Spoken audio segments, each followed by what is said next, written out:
Hello everyone. Today we would be exploring the concept of anti-suit injunction, a powerful legal tool used in cross-border disputes to control parallel litigation. With we must understand what is meant by anti-suit injunction.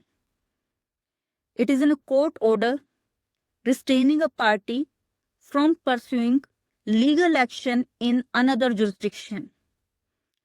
The aim is to prevent the parties from litigating the same issue in a different jurisdiction. This helps maintain order and fairness in international legal disputes. Legal foundation for anti-suit injunctions lies in English common law, which is based on the principle of equity and judicial discretion. It aims to balance domestic jurisdiction with international comity. Therefore, courts must weigh their authority against the need to respect foreign legal system.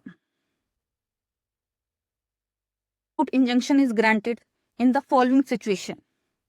First, where there is a need to enforce exclusive jurisdiction clause in contractual agreements. Second, where there is need to prevent forum shopping. Third, where there is a need to prevent vexatious or oppressive litigation causing undue hardship to one party. Fourth, where the foreign proceedings threatens the domestic justice or policy. The court may refuse to grant anti-suit injunction in the following cases.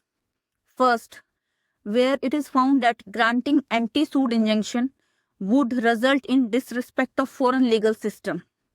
Second, where there is no clause of exclusive forum in the contractual agreements. Third, where there is a lack of jurisdiction of domestic courts.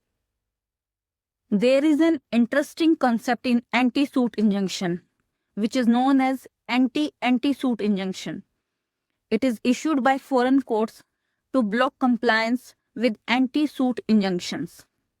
For example, German court is issuing anti-suit injunction countering UK injunction. Therefore, foreign courts issuing counter injunction can lead to legal tug of war while creating complex jurisdictional conflicts. We must understand comparative approach towards anti-suit injunction. Different countries approach anti-suit injunction differently. UK and US use them more freely, while India and EU are more cautious towards anti-suit injunctions. Certain landmark cases which help us to understand how courts have applied anti-suit injunctions to protect jurisdiction and contractual obligation. The first such landmark case is of UK, where English court held that it would not police international forum shopping if England does not have a substantial interest in the litigation. Second case pertains to US, where US court issued an injunction against some defendant to prevent them from pursuing the case in UK. Third case pertains to India, where Supreme Court of India has overturned an arbitration award which was in favor of the Western Company. The court held that the award was unenforceable because it was contrary to the public policy of India. We have understood that anti-suit injunctions are powerful tools in cross-border litigation. These are increasingly becoming relevant in global commercial disputes. Therefore, the court is having the onus to balance fairness, jurisdiction, and international aspect. Therefore, we can conclude that anti-suit injunctions are essential in managing international legal conflicts, but they must be used judiciously.